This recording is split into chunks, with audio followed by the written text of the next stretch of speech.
Paz do Senhor, meus queridos, minhas queridas,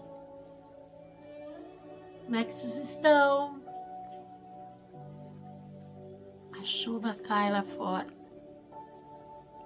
Como é bom dormir com chuva, né? Quando éramos crianças, a minha mãe colocava uma lata embaixo das goteiras. Aí a gente dormia com aquele barulho, tom, tom. Era uma música para os nossos ouvidos. Mas era tão bom. A gente não tinha preocupação, sabia que alguém cuidava da gente. Que a nossa mãe, o nosso pai, tomava conta de todos os problemas e a gente se sentia seguro. Hoje em dia não é diferente.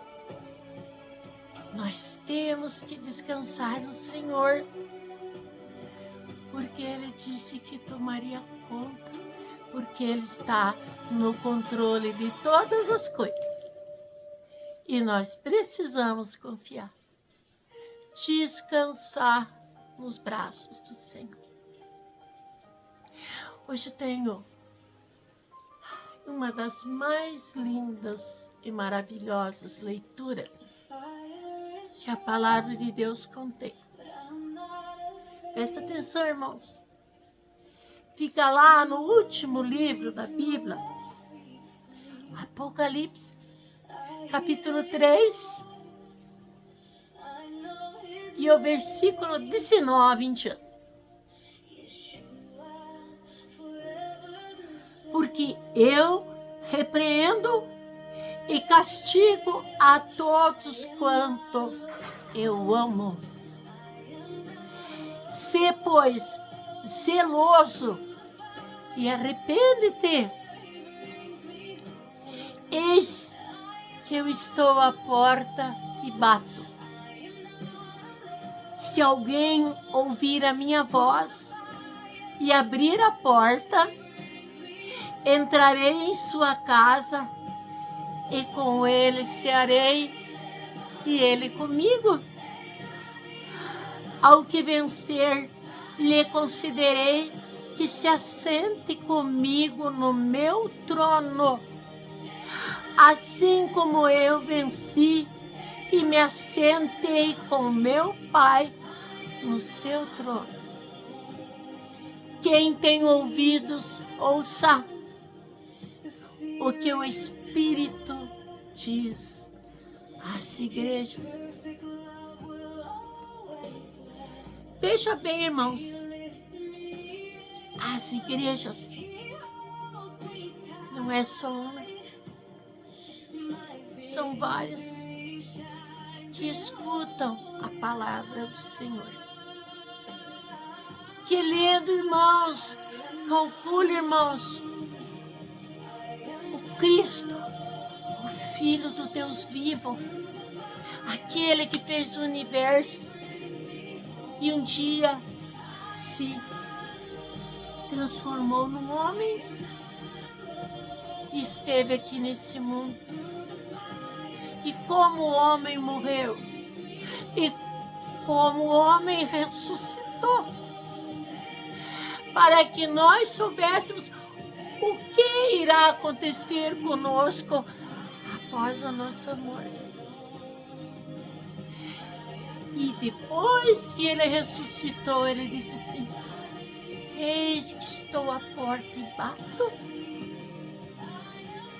Se alguém ouvir a minha voz, entrarei em sua casa e com ele cearei e ele comigo. Meus irmãos, olha a honra, olha a honra. Ai, mas eu não mereço, não merecemos mesmo. E não merecemos nada, nada, nada. Por que não merecemos? Porque somos temporários, mortais, pecadores. Mas foi para nós, seres humanos, que ele fez essa promessa. Inclusive, ele disse: que castiga todos os que amam. Portanto, arrependei-vos. Entendeu, irmãos? Primeiro nós temos que entender que estamos errados. Aí vira Jesus com toda a nossa carga de pecado, de sofrimento, de dores, e depois arrepender-se. Quando nos arrependemos, nos tornamos novas criaturas, a ponto dele querer vir em nossa casa e cear conosco. O tema de hoje, irmãos, é mateando com Cristo. Olha, irmãos, a palavra matear é uma linguagem que vem do beber bebida à base de mate. Em outras palavras, chimarrão. Eu fiz em tom de brincadeira, porque com Jesus nós temos a liberdade de sonhar, de crer, de confiar que Ele está conosco em espírito. A palavra matear, ou tomar mate, bebida mate, ela já veio desde os tempos dos tupis, guaranis, os índios que habitavam a divisa lá do Paraná, do Rio Paraná. E esses índios, quando vieram os jesuítas, que foi descoberto no Brasil, eles já tinham o costume de tomar chimarrão. E tomar uma bebida amarga com alguém era sinal de hospitalidade, era sinal de amizade, porque os índios descobriram que na erva mate havia muitas coisas boas, muitos elementos na erva que faziam bem para o corpo humano, para a digestão. Contém vários fatores ali que ajudava até mesmo tinha valor nutritivo, vitaminas, minerais, antioxidante. E eles aprendiam porque eles usavam as plantas como remédio até. Aí, junto com os espanhóis, estavam também os jesuítas, e os padres jesuítas começaram a tomar e gostaram do efeito do chimarrão, que é muito parecido com o café. Ele te deixa mais ligado, mais antenado. Então, eles começaram a tomar até para largar o alcoolismo, porque os índios gostavam muito de bebida alcoólica, e os padres jesuítas começaram a tomar e dar para os índios até para evitar o alcoolismo. Depois esse costume se espalhou para o Rio Grande do Sul, Uruguai, Paraguai, Argentina, mas surgiu ali no Paraná, entre Paraná e Santa Catarina. E também, aonde foi descoberto o Brasil, haviam muitos indígenas que tinham o costume de tomar chimarrão. Por que eu estou falando de chimarrão? Porque eu gosto de chimarrão. Eu aprendi a tomar chimarrão quando eu estava grávida do meu terceiro filho. E eu me lembro que desde criança eu via meu pai com uma cuia na mão, tomando chimarrão. E quando eu fiquei grávida ali, eu sentia vontade de coisas amargas. Aí eu disse, pai, hoje eu vou tomar chimarrão com o pai. E ali eu comecei. E eu não parei mais.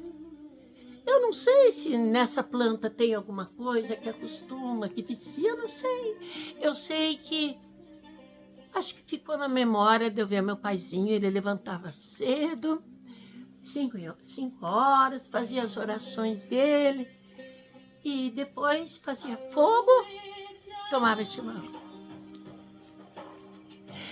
Então, irmãos, eu brinquei assim, convidar Jesus para tomar um chimarrão. Quem dera, né? Mas a Bíblia diz que pela fé é que nós recebemos os milagres.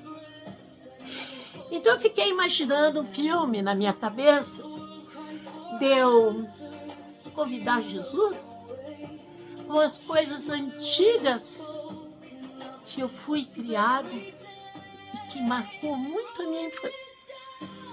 Tipo rede, cadeira de balanço, que aqueles velhinhos sentavam, ficavam olhando o movimento, que não havia movimento lá no interior, ficavam lá olhando a natureza. A gente chegava na casa, já era um poço com um baldinho e uma corda. Era tudo tirado na mão. Muito trabalho. Pessoas que trabalhavam bastante. As mãos calejadinhas, de lidar na terra, os pés rachadinhos, de tanto andar com tamancos. Mas eram pessoas inesquecíveis. Principalmente a minha avó. E daí a gente via, era lampião, era um radiozinho de pilha, não havia luz elétrica. Mas era tudo tão maravilhoso, meus irmãos, tão acolhedor, tão aconchegante, dormirem com cobertas de pena, travesseiro de pena, fogão de lenha, bule para passar café, leite tiradinho da vaca, tudo fresquinho. E eu queria um ambiente assim, para levar o meu Jesus e nós conversar. Poder andar de mãos dadas, não é? Como a gente viu ali na música. Conversar. Agradecer. Adorar. Trocar ideia. Com certeza, ele não iria me desprezar. Porque ele não olha a aparência, ele olha o coração. E o amor é uma coisa que não se explica. O amor a gente sente. E quando sente, é para ser. Não dá para explicar. E tem pessoas que fazem com que isso aconteça. E ele, o nosso Jesus, é amor. Irmãos, eu gosto de dividir com vocês tudo que eu aprendo, tudo que eu vejo, tudo que me mandam de mensagem. E eu vi coisas maravilhosas. E eu vi que o corvo, quando ele está bem doente, ficando velho, não esse urubu que nós vemos, o corvo mesmo, aquele passarinho preto, sabe o que ele faz? Ele vai e se enterra no formigueiro, só a cabeça para fora. E as formigas atacam ele, mordem. E esse ácido fórmico que a formiga tem, mata todas as doenças dele e ele sai renovado. Já pensou se nós também entrássemos num formigueiro e sarássemos de todas as doenças? Aí também o que eu descobri? Que a águia, quando ela vai escolher o companheiro dela, que vai ser um só, até o fim da vida dela, ela sobe no alto com um graveto na boca e começa a voar entre os vários pretendentes e ela solta o graveto. Aquele que descer mais rápido que os outros e catar o graveto no ar com o bico, aquele ela vai escolher para ficar com ele. Porque ela sabe que quando ela for ter os filhos, vai ser no alto do rochedo. E é de lá de cima que ela vai ensinar os filhos a voar. E ela precisa de ter um companheiro bem ativo, que quando os filhos comecem a sair do ovo, eles possam cair de lá.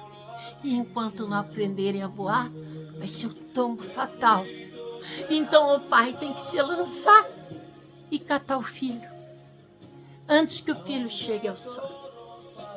Então ela precisa de um companheiro bem ágil para ajudar a criar os filhos. Eu vi também que o louva-a-Deus, olha o destino do louva-a-Deus. Se ele pegar um verme que tem na crina do cavalo, esse vermezinho começa a incomodar o louva-a-Deus. Começa a incomodar e coçar, e o louva-a-Deus se vê desesperado, e o louva-a-Deus se atira na água para se livrar daquelas coceiras, daquele incômodo, e o louva-a-Deus morre afogado. E o verme continua vivo, porque ele vive na água. Como se não bastasse isso, o louva-a-Deus, quando ele encontra a fêmea e acasala com a fêmea, em seguida a fêmea mata o macho e come ele, para ela ficar mais forte, para que os filhos, os ovos, venham com filhos mais fortes. Então ele tem que se afastar de cavalo e das fêmeas, senão a vida dele é bem curtinha. Que coisa, né, irmãos? Tão bonitinho que ele arruma as mãozinhas, ele é verdinho, né? Quando a gente toca nele, ele arruma as mãozinhas. Dizem que é perigoso, eu não li mais detalhes. Eu só li os detalhes que isso acontece com ele. Também eu li, irmãos, que um cego estava pedindo esmola lá nos Estados Unidos. E uma moça passou por ele, chegou bem perto dele, e ele percebeu que alguém estava perto. Ele, com uma latinha dessas, igual leite em pó, passava uma pessoa, jogava uma moeda. Passava outra pessoa, jogava outra moeda. E ele percebeu que alguém estava perto, passou a mão assim, tocou nos sapatos dela. A moça disse, com licença, pegou o cartaz, onde estava escrito, sou cego, e mudou, escreveu outra coisa e saiu. De repente começaram a jogar mais moeda, e mais moeda, e mais moeda. Aí o que aconteceu? Ele disse, e tardezinho ele viu a sombra de novo perto dele, passou a mão no sapato, era a moça. Aí ele disse, o que você escreveu nesse cartaz? Que desde que você escreveu, muito mais pessoas jogam moeda para mim. Ela disse, eu escrevi assim, hoje o dia está lindo, mas eu não posso ver. E as pessoas se compadeceram do cego. Às vezes uma palavra muda uma vida, uma história, irmão. E fiquei bem triste com uma história, que um policial mesmo contou na internet, que foram chamados por uns vizinhos, que havia gritos numa casa, todo mundo desesperado, e a polícia chegou lá, era 4:30 da manhã, o pai sentado com as mãos na cabeça, olho arregalado, a mãe sentada no chão chorando, e o filho, o rapaz, sem entender nada. Aí os policiais foram até o quarto, a moça havia cometido suicídio, uma jovem de 16 anos.